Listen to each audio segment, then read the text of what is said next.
أعوذ بالله من الشيطان الرجيم بسم الله الرحمن الرحيم إن الذين آمنوا وعملوا الصالحات سيجعل لهم الرحمن ودا صدق الله العظيم۔ دوستو، جیسا کہ آپ جانتے ہیں، یہ حضرت معظم رحمۃ اللہ علیہ کا عرس ہے اور ان کے ایصال ثواب کے لیے تقریب منعقد ہے۔ آپ تمام لوگ اسی شوق کے ساتھ، اسی ذوق کے ساتھ تشریف لائے ہیں۔ اللہ پاک آپ سب کی حاضری قبول فرمائے۔ خانقاہوں میں حاضری کا مقصد اصل میں اپنی اصلاح ہوتی ہے۔ اصلاح اپنی نہ کی اور یوں ہی آ کے ادھر ادھر گھوم پھیر کے اور تفریحی طور پر اٹینڈ کر کے کسی تقریب کو واپس چلا گیا تو اس صورت میں آدمی کو کوئی خاص فائدہ نہیں ہوتا ہے۔ فائدہ اسی وقت ہوتا ہے جب آدمی اصلاح کے نقطہ نظر سے کسی تقریب میں شامل ہوتا ہے، اصلاحی خیال سے آتا ہے اور اپنی اصلاح کرنا چاہتا ہے، تو بنیادی طور پر یہ جتنی بھی خانقاہیں ہوتی ہیں یہ اصلاح کے مراکز ہوتے ہیں۔ انسان اپنی اصلاح کے لیے، اپنے باطن کو صحیح کرنے کے لیے، اپنے قلب کو اور اپنے دل کو صحیح رخ کی طرف متوجہ کرنے کے لیے خانقاہوں کا رخ کرتا ہے، اور ان اہل اللہ کے توسط سے آدمی کی عقائد کی اصلاح ہوتی ہے، اعمال کی اصلاح ہوتی ہے، اندرونی بیماریاں دور ہوتی ہیں۔ اصل مقصد اندرونی بیماریاں دور کرنے کا ہوتا ہے، اور ظاہری بیماریاں بھی کبھی کبھی دور ہوتی ہیں۔ جب کوئی خصوصی توجہ ہو جاتی ہے تو ظاہری بیماریوں سے بھی شفا مل جاتی ہے۔ اصل مقصد ظاہری بیماریوں سے شفا نہیں ہوتا ہے، اصل مقصد باطنی بیماریوں سے شفا ہے۔ باطن کو اللہ کی طرف متوجہ کرنا مقصود ہوتا ہے۔ اس لیے لوگ آتے رہے، اللہ والوں کے پاس آتے رہے، اور اللہ والے ان پر اس طرح سے نگاہ کرم کرتے رہے، ان کے فیض سے ان کی دل کی دنیا بدلتی رہی۔ نگاہ ولی بے یہ تاثیر دیکھی، بدلتی ہزاروں کی تقدیر دیکھی۔ تقدیر دو طرح سے بدلتی ہے، ایک تو یہ کہ آدمی کے حالات بہتر ہو جائیں، دوسرے یہ کہ انسان کے اعمال بہتر ہو جائیں، تیسرے یہ کہ انسان کے عقائد درست ہو جائیں۔ یہ سارے کام ہو جائیں تو پھر تو صحیح تقدیر بدل گئی بندے کی۔ بہرحال یہ اس آدمی کی اپنے اخلاص کی بات ہے، اپنی کیفیت کی بات ہے کہ کوئی کتنی اصلاح کا طالب ہے۔ دوستو، بارش جب برستی ہے تو وہ تو ہر جگہ پر یکساں برس جاتی ہے، لیکن آگے زمین کی بات ہے۔ کوئی شور زمین ہوتی ہے تو بارش برس کر تھک جاتی ہے، اس کو کچھ فائدہ نہیں ہوتا ہے۔ کوئی زرخیز زمین ہوتی ہے، چند چھینٹے پڑتے ہیں تو وہ لہلا اٹھتی ہے۔ تو دوستو، یہ دل بھی ایک قسم کی کھیتیاں ہوتی ہیں، یہ دل بھی ایک قسم کی زمینیں ہیں جو اولیاء کی توجہ سے سیراب اور فیضیاب ہوتی ہیں۔ تو اب آدمی کی اپنی کھیتی کی بات ہے، شیخ کی توجہ تو سب کے لیے یکساں ہی ہوتی ہے، لیکن آگے کتنی کوئی توجہ قبول کرنے کی صلاحیت رکھتا ہے یہ اس کی اپنی استطاعت کی بات ہے۔ تو دوستو، اللہ والوں کی بارگاہ میں حاضریاں اسی لیے ہوتی ہیں۔ حضرت معظم رحمۃ اللہ علیہ جس زمانے میں کسی شیخ کی تلاش میں تھے، حضرت معظم ویسے تو ان کے آدمی حالات پڑھتا ہے تو وہ اپنے زمانہ طالب علمی ہی سے عجیب و غریب کیفیات کے حامل ہیں۔ اللہ کے ساتھ تعلق کی ان کے عجیب کیفیات ہیں، اور دنیا سے بے رغبتی کی ان کے عجیب حالات ہیں، لیکن انہوں نے اس کے باوجود جب کسی شیخ کے ساتھ وابستگی کا جی چاہا تو اس کے لیے انہوں نے بڑی تلاش کی۔ اس تلاش کے سلسلے میں ایک بزرگ سید مسکین شاہ صاحب کے پاس بھی ان کی حاضری ہوئی۔ سید مسکین شاہ صاحب بہت با کمال شخص تھے۔ حضرت معظم بتایا کرتے تھے کہ ان کے کمال کا عجیب واقعہ ان کے متعلقین بیان کرتے تھے کہ ایک شخص تھا، اس کا بیٹا شرابی تھا، شراب پیتا تھا۔ وہ اس کو لے کر شاہ صاحب کی خدمت میں حاضر ہوا اور عرض کی کہ حضور میرا بیٹا ہے، شراب کی لت میں مبتلا ہے اور اس کو کسی صورت میں چھوڑنے پر تیار نہیں ہے، مہربانی فرما کے دعا فرمائیں، کوئی توجہ فرمائیں کہ اللہ پاک اس کی جان چھڑائے اس مصیبت سے، اس شراب والی مصیبت سے۔ شاہ صاحب نے اس کو کہا کہ بیٹا جی والد بھی تمہیں کہتا ہے، ویسے شرعی طور پر بھی منع ہے، اللہ رسول نے منع کیا ہے، شراب مت پیا کر۔ اس نے کہا جی یہ پہلے کئی بات ہوتی تو میں اس پر عمل کر بھی لیتا شاید، مگر اب تو عادت بن گئی ہے، اب عادت ہے، اس عادت کو چھوڑنا مشکل ہے، چھٹتی نہیں ہے منہ سے یہ کافر لگی ہوئی، یہ جب ایک دفعہ لگ جائے تو پھر چھٹا نہیں کرتی ہے یہ، تو اس لیے اب تو یہ چھٹنی مشکل ہے جی۔ وہ پہلے کوئی بات ہوتی تو میں کچھ کرتا، کچھ کوشش کرتا، اب صاف بات یہ ہے کہ یہ مجھ سے نہیں ہو سکے گا۔ انہوں نے فرمایا کہ اچھا دیکھ اس طرح کر کہ تو شراب بے شک پیتا رہے، لیکن میرے ساتھ ایک وعدہ کر، اس وعدے کی پابندی کرنا۔ اس نے کہا جی ٹھیک ہے میں وعدہ کرنے کے لیے تیار ہوں، اگر آپ مجھے شراب نوشی کی اجازت دے رہے ہیں تو میں ہر طرح وعدہ کرنے کے لیے تیار ہوں۔ انہوں نے فرمایا کہ دیکھ میں تو اس سے صرف یہ وعدہ لینا چاہتا ہوں کہ شراب بے شک پی، لیکن میرے سامنے نہ پینا۔ اس نے کہا جی نہیں پیوں گا، میں تو ویسے بھی بڑوں کے سامنے یا بزرگوں کے سامنے پیتا تو ہوں میں، لیکن بڑوں کے سامنے بزرگوں کے سامنے بیٹھ کر تو نہیں پیتا ہوں، اور آپ جیسی بزرگ ہستی کے سامنے تو بیٹھ کے پینے کا میں تصور بھی نہیں کر سکتا ہوں، ہرگز آپ کے سامنے نہیں پیوں گا، یہ میرا وعدہ ہے آپ کے ساتھ۔ فرمایا اچھا ٹھیک ہے، بس اب اس وعدے پر کار بند رہنا ہے۔ چلا گیا وہ شخص۔ پھر وہ شراب پینے والا، وہ اس شخص کا بیٹا جو اسے لے کر آیا تھا، وہ شراب پینے والا برخوردار وہ جوان جب گیا شراب خانے میں اور وہاں شراب کا آرڈر دیا، شراب آئی، سپلائی کی گئی، اس نے وہ جام سے اونڈیلی گلاس میں، اور جب اس کو پینے لگا تو دیکھا کہ سامنے والی سیٹ پر مسکین شاہ صاحب بیٹھے ہوئے ہیں اور کہہ رہے ہیں بیٹا خیال رکھنا میرے ساتھ وعدہ کیا ہے۔ وہ ایسا شرمندہ ہوا، اس نے شراب اتنی چھوڑی اور اٹھ کے بھاگ گیا وہاں سے، توبہ توبہ کرتا ہوا وہاں سے بھاگا۔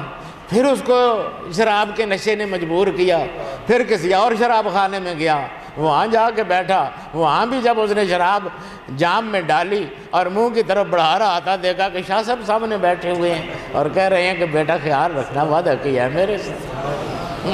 وہ ایک دو شراب خانے اس نے بدلے، آخر اس نے کہا جی میں اپنے وعدے پر پکا ہوں، میں اپنے وعدے پر کاربند ہوں، آپ کے ساتھ وعدہ کیا تھا کہ آپ کے سامنے نہیں پیوں گا، اور ایسی جگہ کوئی نہیں ہے جہاں آپ میرے سامنے نہ ہوں، اس لیے میں توبہ کرتا ہوں آئندہ کبھی ہاتھ نہیں لگاؤں گا اس کو۔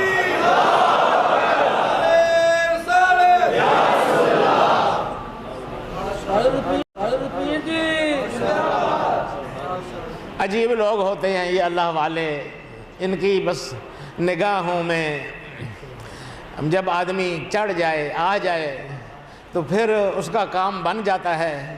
اب یہ بھی قسمت کی بات ہوتی ہے، کبھی کبھی آزادی کے ساتھ بات کر دینا فائدہ بھی دیتا ہے آدمی کو۔ حضرت خواجہ محمد معصوم رحمۃ اللہ علیہ ہمارے سلسلے کے ایک بڑے بزرگ، حضرت امام ربانی مجدد الفسانی کے صاحبزادے، ان کا بھی ایک اس قسم کا واقعہ ہے۔ ان کے حالات میں لکھا ہوا ہے کہ ان کے پاس بھی ایک باپ اپنے بیٹے کو لے کے آیا، اسی علت میں مبتلا تھا۔ وہ نہ صرف یہ کہ شراب نوشی کرتا تھا، بلکہ دیگر عیاشیاں جو شراب نوشی کا لازمہ ہیں ان میں بھی مبتلا تھا۔ حضرت خواجہ محمد معصوم نے بھی اس کو نصیحت کی اور کہا کہ بیٹا اس قسم کی حرکتیں مت کیا کر۔ وہ کوئی باذوق شرابی تھا، اس نے آگے سے فارسی کا ایک شعر پڑھ دیا، بڑے کمال کا شعر پڑھا اس نے کہا در کوچ ہے نیک نامی مارا گزر نہ دادند، در کوچ ہے نیک نامی مارا گزر نہ دادند، در کوچ ہے نیک نامی مارا گزر نہ دادن۔ نیک نامی کا جو کوچہ ہے، نیک نامی والی جو گلی ہے جہاں پر اچھے نام لوگ کماتے ہیں، اچھے کام کرتے ہیں، وہ نیک نامی والا کوچہ جو ہے وہ تو میری تقدیر میں میرے رب نے لکھا ہی نہیں ہے۔ در کوچہ ہے نیک نامی مارا گزر نہ دادند، نیک نامی والا کوچہ اس میں تو میرا گزر لکھا ہی نہیں ہے تقدیر والوں نے۔ گر تو نمے پسندی تبدیل کن کزارا، اگر آپ کو یہ میرا طرز عمل پسند نہیں ہے تو پھر میری تقدیر بدل ڈالیے۔ خواجہ محمد معصوم جوش میں آئے، فرمایا تبدیل کردم تغییر کردم، بدل دی میں نے تیری تقدیر، بدلا ڈالی ہے میں نے تیری تقدیر۔ وہ نوجوان بے ساختہ ایسے اس کے دل پر اثر ہوا، بے ساختہ چیخ ماری، اس نے آپ کے قدموں میں گر پڑا اور روتے روتے ہچکیاں بند گئیں اس نے عرض کی کہ میرے دل میں ساری برائیوں سے نفرت پیدا ہو گئی ہے، اب جیسے آپ چاہیں گے ویسی زندگی گزاروں گا۔ نعرہ تکبیر، نعرہ رسالت، شان اولیاء کرام۔ تو دوستو میں عرض یہ کر رہا تھا کہ یہ اصلاحی مراکز ہوتے ہیں۔ سید مسکین شاہ صاحب جن کا میں نے ذکر کیا، ان سے حضرت معظم بیعت تو نہیں ہوئے۔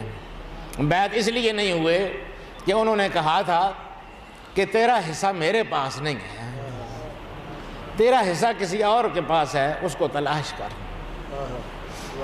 وہ تلاش کرتے کرتے طویل داستان ہے اس کی، حضرت معظم نے اس کے لیے خاصی محنت کی۔ آخر وہ خواجہ احمد خان، ابو سعد احمد خان رحمۃ اللہ علیہ، ان تک ان کی رسائی ہو گئی۔ حضرت صاحب علم شخص تھے، یہ تو آپ سارے جانتے ہیں، ان کا ذوق ہی سارا علمی تھا، اور علم بھی اس قسم کا نہیں کہ جس طرح گزارے کا علم ہوتا ہے کہ بھئی واجبی سی کتابیں پڑھی ہوں۔ وہ تو بڑے نقاد، چونکہ منطقیوں سے پڑھا تھا، خیر آبادی علماء سے پڑھا تھا، اس لیے ہر چیز میں نقد و جرح ان کی عادت تھی، مزاج تھا ان کا۔ ان کے جو شیخ تھے، عجیب بات یہ ہے کہ وہ بھی بہت بڑے عالم تھے۔ وہ کوئی کتاب لا کے رکھا کرتے تھے، ان کا بہت بڑا کتب خانہ ہے۔ اس زمانے میں اتنا حسین کتب خانہ، خانقاہ سراجیہ کا کتب خانہ بہترین کتب خانوں میں سے ایک ہے، عظیم کتب خانہ ہے، اور اس زمانے میں انہوں نے اتنی خوبصورت جلد بندی اس کی کرائی ہے کہ اب تک اس کی جلدیں جو ہیں وہ چمک رہی ہیں، سنہری جلدیں۔ جس طرح بعض قرآن کی جلدیں ہوتی ہیں بہت خوبصورت سنہری ڈائی دار جلدیں، وہ ہر کتاب وہاں پر اس طرح جلد کی ہوئی ہے۔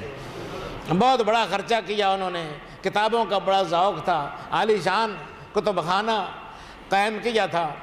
تو حضرت معظم جب ان کے ساتھ وابستہ ہوئے تو پہلے سے معمول تھا ان کا کہ کوئی ایک کتاب لاتے تھے، محفل میں جب بیٹھتے تھے تو ایک کتاب کتب خانے سے نکال کر لاتے تھے اور اسے پڑھ کر کچھ حصہ سنایا کرتے تھے۔ جو حاضرین بیٹھے ہوتے تھے ان میں بڑے بڑے علماء بھی ہوتے تھے، وہ سنا کرتے تھے۔ آپ گویا ایک قسم کا درس دیا کرتے تھے، کبھی حدیث کا، کبھی تفسیر کا، کبھی کس کا، کبھی تصوف کا۔ حضرت معظم کے جانے سے پہلے وہ بیان کیا کرتے تھے، لوگ سنا کرتے تھے۔ حضرت معظم جب تشریف لے گئے تو کچھ عرصے تک تو حضرت معظم نے بھی چند دن تک خاموشی سے سنا، مگر آخر طبیعت تو اپنی طبیعت ہے۔ ایک دن انہوں نے کوئی بات کی کتاب کے حوالے سے کہ یہ کتاب میں یہ بات لکھی ہوئی ہے۔ حضرت معظم نے فرمایا کہ جی بات لکھی ہوئی تو ہے مگر صحیح نہیں معلوم ہوتی ہے۔ وہ بڑے حیران ہوئے کہ کیسے صحیح نہیں معلوم ہوتی ہے، کہ صاحب یہ آپ نے کیسی بات کہہ دی۔ حضرت معظم فرماتے ہیں میں نے اپنے موقع پر دلائل پیش کرنے شروع کیے، سارے حاضرین مجھے حیرت سے دیکھ رہے تھے کہ اس گستاخ کو دیکھو، حضرت صاحب کے سامنے بول رہا ہے اور باتیں کر رہا ہے۔ حضرت بھی بڑے خوش ہو کر ان کے چہرے پر ایک تابناکی ایک مسکراہٹ آئی، ان کو بھی ایک لذت محسوس ہوئی میری گفتگو سے، میرے دلائل سے۔ تو باقی سارے تو مجھے گور گور کر دیکھ رہے تھے۔ میں نے جب اپنی بات ختم کی تو فرمانے لگے کہ قاضی صاحب بات تو آپ کی ٹھیک ہے، کتاب والے کی بات غلط نظر آتی ہے، آپ کی بات نے تو میرا دل مو لیا ہے۔ نعرہ تکبیر، نعرہ رسالت، شان حضرت معظم۔ حضرت معظم فرماتے ہیں پھر تو کام بن گیا، میری تو راہ کھل گئی ایک قسم کی، راستہ مل گیا مجھے کہ شیخ خوش ہوتے ہیں۔ پہلے تو ڈرتا تھا کہ خفا ہوں گے، عادت تو تھی میری باس و نقد کی جرا کی۔ پھر روز یہی مسئلہ ہوتا تھا، ادھر کتاب آتی تھی، ادھر کچھ پڑھتے تھے، اور پھر ادھر میری اور ان کی گفتگو شروع ہو جاتی تھی۔ اس طرح سے ہوتا رہا۔ لیکن دوستو، میں نے آپ کو کہا ہے نا کہ خانقاہیں جو ہیں وہ اصلاح کا مرکز ہوتی ہیں۔ وہ جو خواجہ احمد خان تھے وہ بہت بڑے نفسیات کے ماہر تھے، وہ اصلاح کرنے کی تکنیک سے اور طریقے سے واقف تھے، ان کو اس چیز میں بڑا کمال تھا۔ میں جس موضوع پر چل رہا ہوں حضرت معظم اور ان کے شیخ کی، اس میں بیچ میں چھوٹا سا وقفہ کرتے ہوئے حضرت خواجہ احمد خان کی نفسیات کے حوالے سے تذکرہ کرتا ہوں کہ دیکھو وہ اصلاح کے لیے کیسے کیسے انداز اختیار کرتے تھے۔ حضرت معظم نے بیان فرمایا کہ ادھر خانقاہ میں رہنے والے دو خادموں میں جھگڑا ہو گیا، اور دونوں خادموں نے ایک دوسرے کو برا بھلا کہا۔ جھگڑا تو ہو جاتا ہے، اختلاف ہو جاتا ہے، خانقاہ کے خادموں میں بھی ہو جاتا ہے، سکے بھائیوں میں ہو جاتا ہے، باپ بیٹے میں اختلاف ہو جاتا ہے، یہ تو ہو جاتا ہے معاملہ۔ خانقاہ میں جو رہنے والے لوگ تھے ان میں جھگڑا ہو گیا، اختلاف ہو گیا، دوسرے نے اس کو برا بھلا کہا، اور خاصی تلخی تک نوبت پہنچی۔ جب بڑے حضرت صاحب باہر تشریف لائے، خواجہ احمد خان صاحب جب باہر تشریف لائے تو ایک صوفی گیا، اس نے فٹافٹ اپنا موقف بیان کیا اور دوسرے کی شکایت لگائی کہ جی میں یہ بات کر رہا تھا اور اس نے مجھے اس طرح کہا۔ تھوڑی دیر بعد دوسرا بھی آ گیا، اس نے آگے کہا کہ جی اس نے مجھے بہت ناروا باتیں کی ہیں اور یہ مجھے کہا ہے۔ دونوں نے ایک دوسرے کی شکایت ان کے سامنے کی، سخت غصے میں تھے وہ ایک دوسرے کی طرف سے۔ حضرت خواجہ احمد خان نے فرمایا کہ دیکھو بھائیو، قصہ یہ ہے کہ یہ تم میں جو اختلاف ہوا ہے نا، اس میں تمہارا قصور کوئی نہیں ہے، جی میرا قصور ہے سارا۔ قصہ یہ ہے کہ شیخ ایک کی مثال ایک آئینے کی ہوتی ہے جس کا عکس پڑتا ہے سب پر، ایک روشنی کی ہوتی ہے جس کا عکس پڑتا ہے متعلقین پر۔ تو جیسا شیخ ہوتا ہے ویسا ہی اس کا عکس پڑتا ہے لوگوں پر۔ اب میرا دل اگر پاک ہوتا، میرا دل اگر صاف ہوتا تو تم پر بھی میری صفائی کا عکس پڑتا، تم پر بھی میری اچھائی کا عکس پڑتا، اور تم ایک دوسرے کے ساتھ شیر و شکر ہوتے۔ تم کبھی تصور نہ کر سکتے کہ ایک دوسرے کے ساتھ ایسی باتیں کرو، لیکن اصل بات یہ ہے کہ میرا باطن صاف نہیں ہے، میرے باطن میں خرابی ہے، میرے باطن میں پاکی نہیں ہے، میرے باطن میں جھگڑے ہیں، میرے باطن میں تنازع ہیں، میرے باطن میں اختلافات ہیں، اسی کا عکس تم پر پڑا ہے، تم بھی وہی کرنے لگ گئے ہو۔ مجھے تمہاری ان باتوں سے کوئی اختلاف نہیں ہے، ضرور ایسا ہوا ہوگا، لیکن اصل یہ خرابی تمہاری نہیں ہے، یہ خرابی میری ہے۔ میرا باطن اگر ٹھیک ہوتا تم بھی ٹھیک ہوتے۔ اس بات نے ایسا اثر کیا ان دونوں پر کہ دونوں آپ کے قدموں میں گر گئے اور روتے روتے عہد کیا کہ جی زندگی بھر ہم ایک دوسرے کے ساتھ کبھی کوئی اختلاف کی بات نہیں کریں گے اور ہمیشہ شیر و شکر ہو کر رہیں گے۔ دوستو، اصلاح کے بھی طریقے ہوتے ہیں۔ ادعو الی سبیل ربک بالحکمت والموعظۃ الحسنہ، اللہ پاک نے فرمایا اپنے رب کے طریقے کی طرف بلاؤ حکمت کے ساتھ اور عمدہ نصیحت کے ساتھ، ڈنڈے لے کر نہ پیچھے پڑ جایا کرو۔ حضور صلی اللہ علیہ وسلم نے جب کچھ لوگوں کو متعدد مواقع پر مختلف علاقوں میں بھیجا اصلاح احوال کے لیے، تو ہر موقع پر یہ نصیحت فرمائی کہ بشروا ولا تنفروا، لوگوں کو بشارت کی باتیں کرنا، خوشخبری کی باتیں کرنا، ایسی باتیں نہ کرنا کہ وہ بیزار ہو جائیں اور گھبرا جائیں۔ وَيَسِّرُوا وَلَا تُعَسِّرُوا، اور لوگوں کے ساتھ آسان باتیں کرنا جو آسانی سے وہ سمجھ جائیں، اتنا اوپر نہ چڑھ جانا، اتنے پیچیدہ مسائل میں نہ الجھ جانا، اور اتنی تنگیاں لوگوں پر نہ کر دینا کہ وہ اکتا جائیں اور گھبرا جائیں۔ اس لیے یہ حضور صلی اللہ علیہ وسلم ہر ایک کو نصیحت فرمایا کرتے تھے۔ حضور صلی اللہ علیہ وسلم سے بڑا اصلاح احوال کا ماہر کوئی ہو نہیں سکتا ہے۔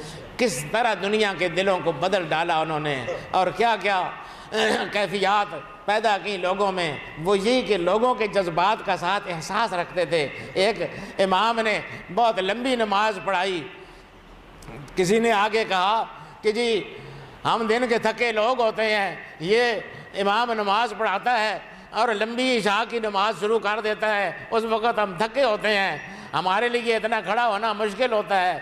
حضور صلی اللہ علیہ وسلم نے بلا کے ڈانٹا ان کو، کہا فتان انت یا معاذ، معاذ تم لوگوں کو فتنے اور آزمائش میں مبتلا کرنا چاہتے ہو۔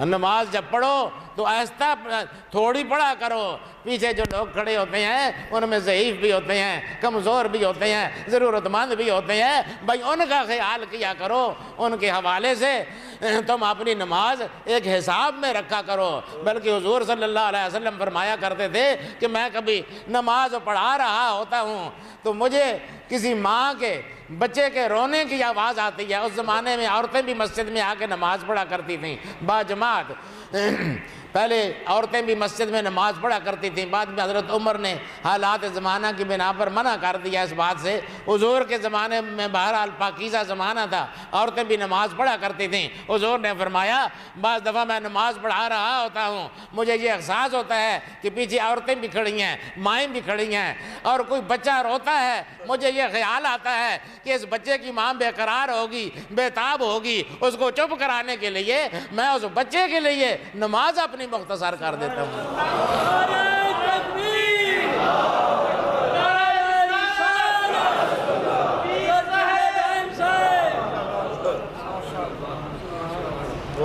تو واعظ و نصیحت میں بھی دوستو حکمت اور موعظہ حسنہ یہ بنیادی اہمیت رکھتا ہے۔ اچھی گفتگو ہونی چاہیے، مؤثر، اور اس میں مٹھاس ہونی چاہیے تاکہ دوسرے کو اچھا محسوس ہو، دوسرے کو تنگی پیدا نہ ہو، دوسرے کو ناگواری پیدا نہ ہو۔ تو یہ جو خانقاہیں ہوتی ہیں یہ اسی چیز کے لیے ہوتی ہیں۔ حضرت معظم اور ان کے شیخ کے بحث مباحثے چلتے رہتے تھے۔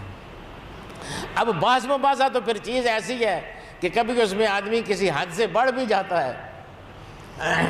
حضرت معظم فرماتے ہیں کہ ایک دفعہ ایسا ہوا کہ ایک مسئلہ آیا اس چیز کے لیے کہ حضرت خواجہ احمد خان بھی اس پر دستخط کر دیں۔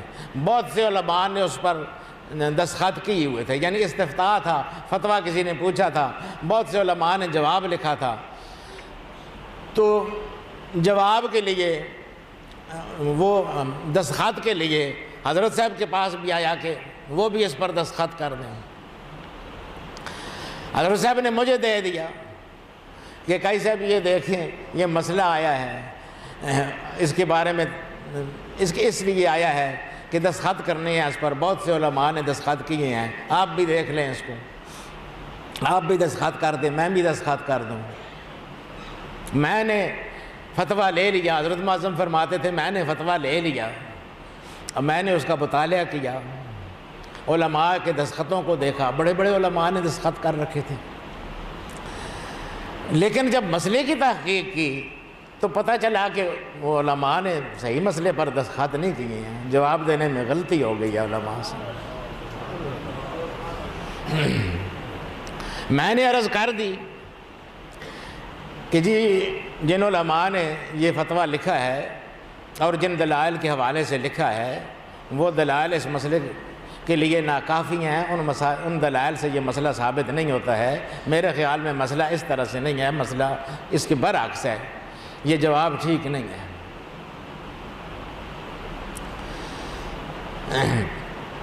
اس پر گفتگو ہوتی رہی، تھوڑی بہت گفتگو ہوئی۔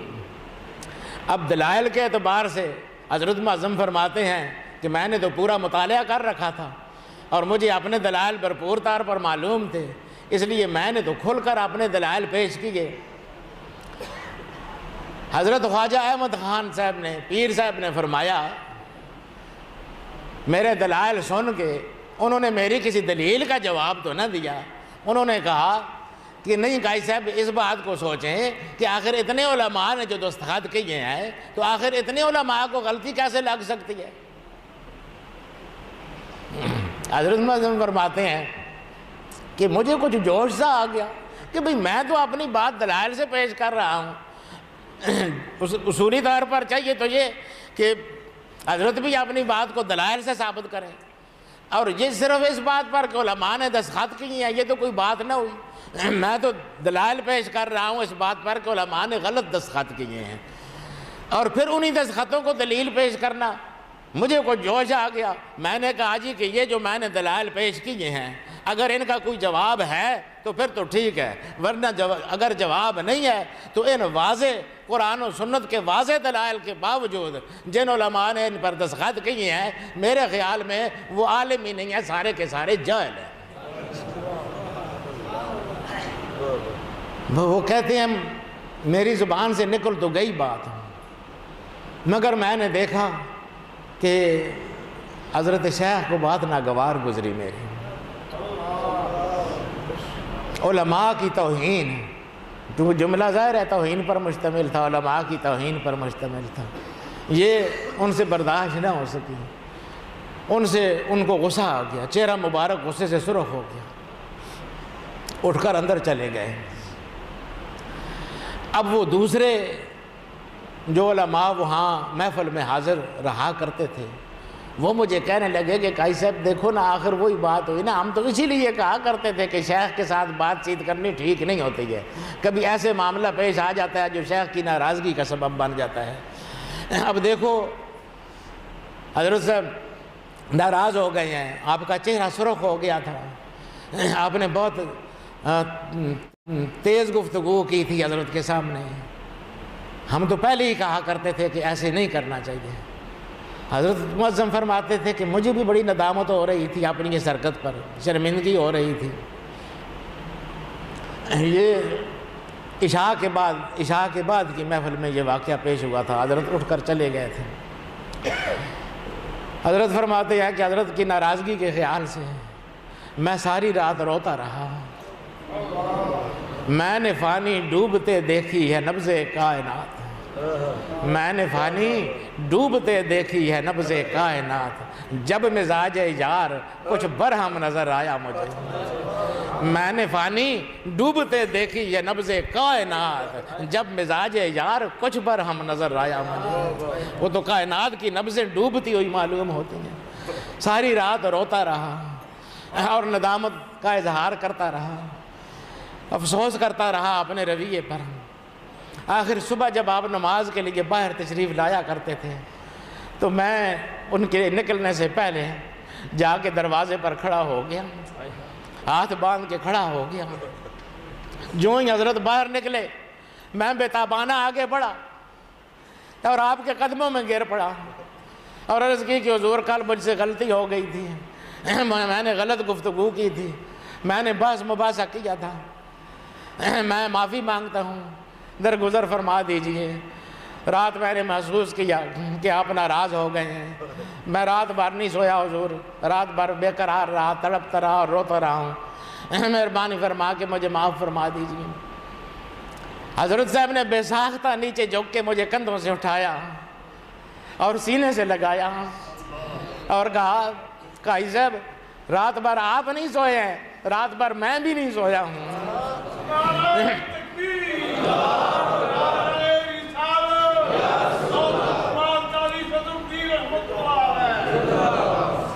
رات آپ نہیں سوئے، رات بھر میں بھی نہیں سویا، میں یہ سوچتا رہا کہ قاضی صاحب نے اتنی شدت سے جو اس کی مخالفت کی ہے تو اس کی ضرور کوئی نہ کوئی وجہ ہوگی۔ میں رات بھر کتب خانے میں آگے کتابیں دیکھتا رہا، دیکھتے دیکھتے ابھی تھوڑی دیر بعد مجھ پر یہ پوری طور پر واضح ہو گیا کہ آپ نے جو بات کہی ہے وہی درست ہے، علماء سے واقعی غلطی ہو گئی تھی، آپ جو کہتی ہیں وہی ٹھیک ہے، لیکن بہرحال علماء کا احترام ملحوظ رکھنا چاہیے۔ اور جہاں تک اس بات کا تعلق ہے کہ میں ناراض ہوا ہوں تو میں علماء کی گستاخی پر ناراض ہوا تھا، آپ کی بات پر تو ناراض نہیں ہوا تھا، آپ کی بات تو محفل کی رونق ہوتی ہے۔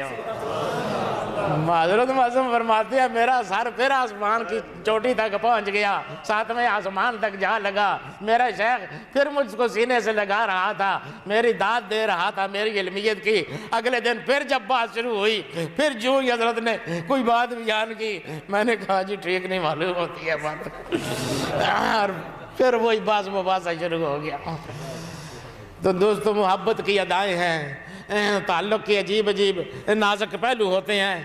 تو خانقاہیں اصلاح کے مراکز ہوتے ہیں، مختلف طریقوں سے لوگ اصلاح کرتے ہیں۔ حضرت معظم بھی بہت بڑے مصلح تھے، بہت بڑے اصلاح کرنے والے تھے، کام ہی علماء کا یہی ہوتا ہے، اصلاح کرتے ہیں۔ اللہ والوں کا کام یہ ہے کہ اصلاح کرتے ہیں، کیونکہ یہ انبیاء کے مشن کی تکمیل کر رہے ہوتے ہیں، انبیاء کے مشن کو آگے بڑھا رہے ہوتے ہیں، اس لیے ان کا انداز وہی ہوتا ہے جو انبیاء کا حکیمانہ انداز ہوتا ہے۔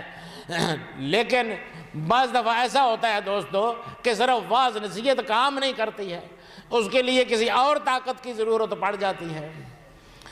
تو اب عالم آدمی کے پاس تو اس کا کوئی حل نہیں ہوتا ہے، جہاں پر ظاہری دلائل کام نہیں دیتے ہیں وہاں پر علمیت تو پھر ختم ہو جاتی ہے، علمیت کی انتہا ہو جاتی ہے، اور جہاں علمیت کی انتہا ہو جاتی ہے، ظاہری علمیت جہاں پر ختم ہو جاتی ہے، وہاں سے علم باطن کا آغاز ہوتا ہے۔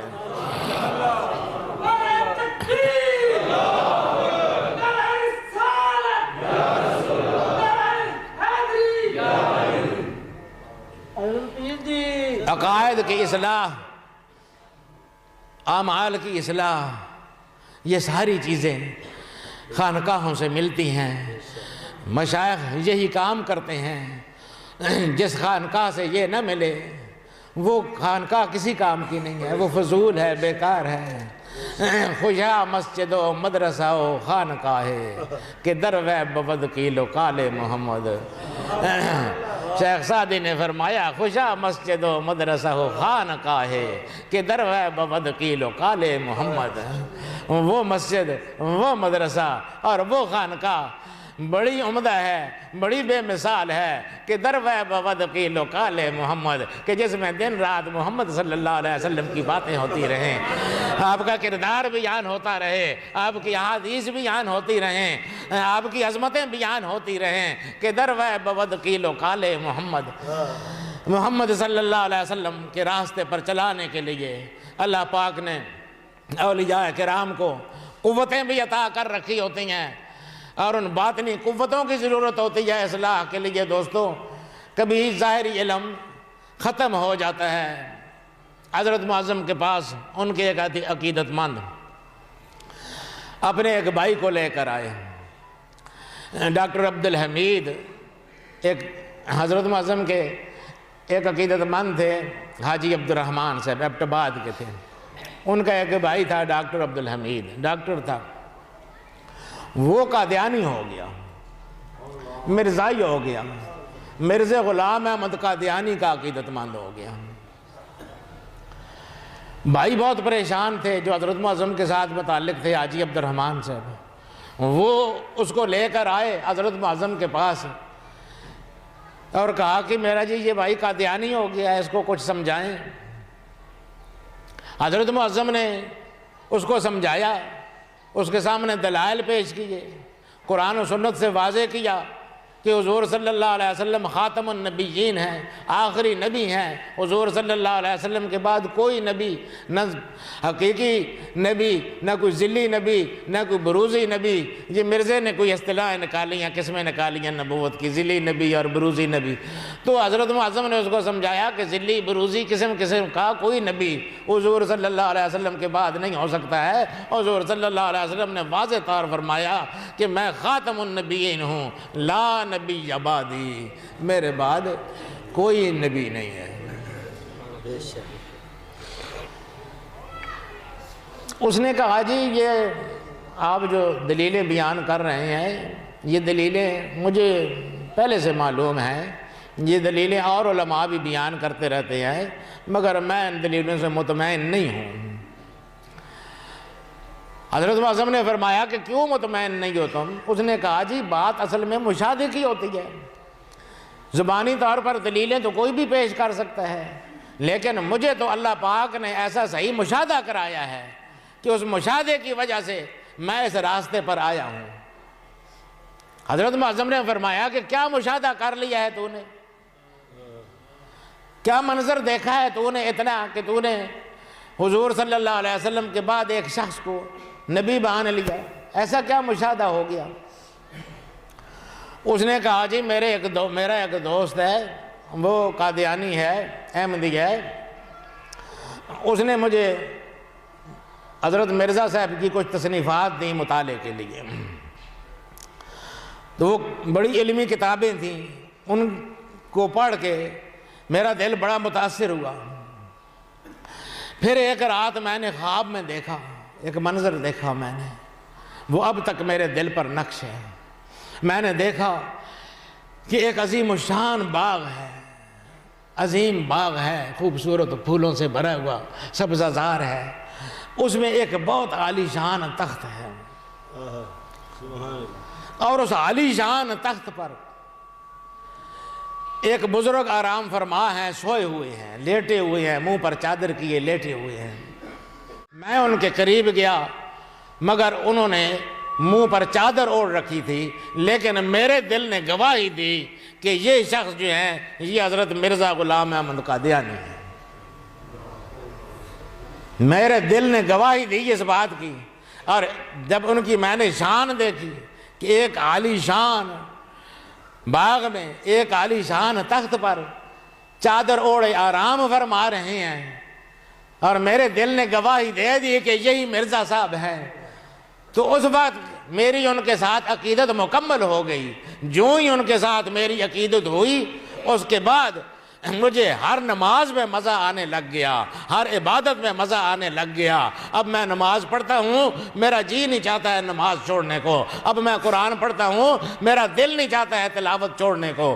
پہلے تو مجھے مزہ ہی کوئی نہیں آتا تھا، پہلے تو مجھے لذت ہی کوئی نہیں آتی تھی دین کی لذت سے، اسلام کی لذت سے، تو اب میں آگاہ ہوا ہوں، اس لیے میں کیسے چھوڑ سکتا ہوں اس مسلک کو۔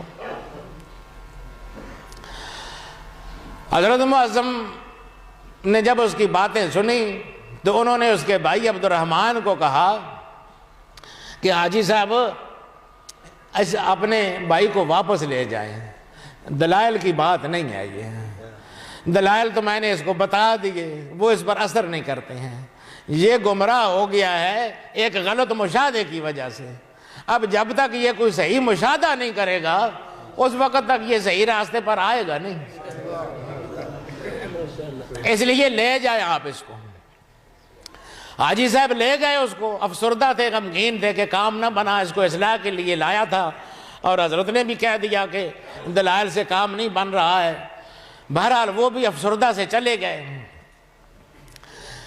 دوسرے تیسرے دن حضرت معظم بیٹھے ہوئے تھے کہ حاجی صاحب اپنے بھائی کے ساتھ پھر آ گئے، بڑے خوش اور بڑے مسرور، اور کہنے لگے جی یہ پھر مسلمان ہو گیا ہے، اس نے قادیانیت تو چھوڑ دی ہے، توبہ طائب ہو گیا ہے، میں بڑا خوش ہوں، بڑا مسرور ہوں، اب پھر اس کو لے کر میں آپ کی بارگاہ میں آیا ہوں کہ اس کو پھر سے کلمہ پڑھا کے صحیح طور پر مسلمان کر دیجئے، بیچ میں یہ گمراہ ہو گیا تھا۔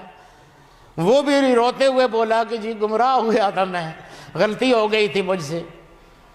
تو حضرت معظم نے اس سے پوچھا لوگوں کو بتانے کے لیے کہ یہ کیا فرق واقعہ ہوا ہے، ورنہ حضرت معظم کو تو پتہ تھا کہ انہی کے تصرف سے یہ سارا کچھ ہوا تھا۔ حضرت معظم نے اس سے پوچھا کہ برخوردار کیا ہوا، کس طرح تیری کیفیت بدل گئی؟ اس نے کہا جی میں جب آپ کے پاس سے گیا واپس تو رات کو سویا تو وہ جو میں نے منظر دیکھا تھا مرزا صاحب والا، وہی منظر مجھے پھر نظر آیا۔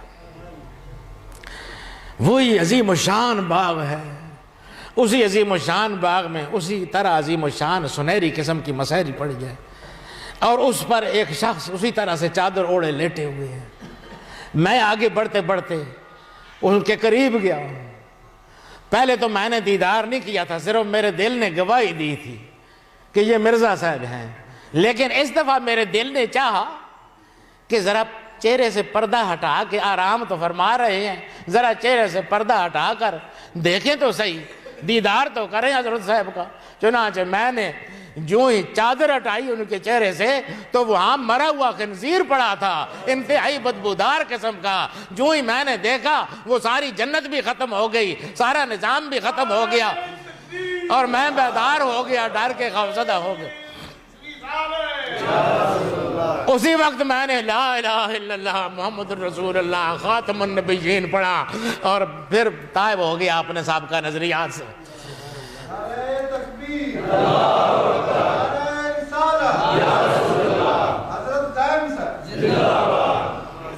تو دوستو اس طرح اصلاح کرتے ہیں، یہ باطن کی قوتیں بھی وہ اصلاح کے لیے استعمال فرماتے ہیں۔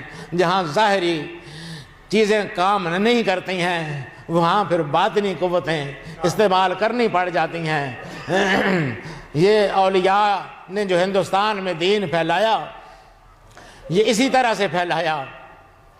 حضرت بابا فرید الدین گنج شکر رحمۃ اللہ علیہ کے بارے میں لکھا ہوا ہے کہ یہ جب نئے نئے آئے یہاں پر پاک وطن میں تو ادھر قریب کوئی ایک ہندو جوگی رہتا تھا۔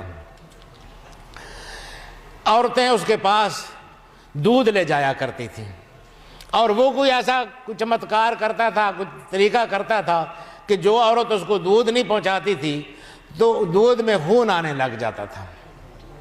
وہ ڈر کے ساتھ ساری عورتیں اس کو دودھ پہنچایا کرتی تھیں۔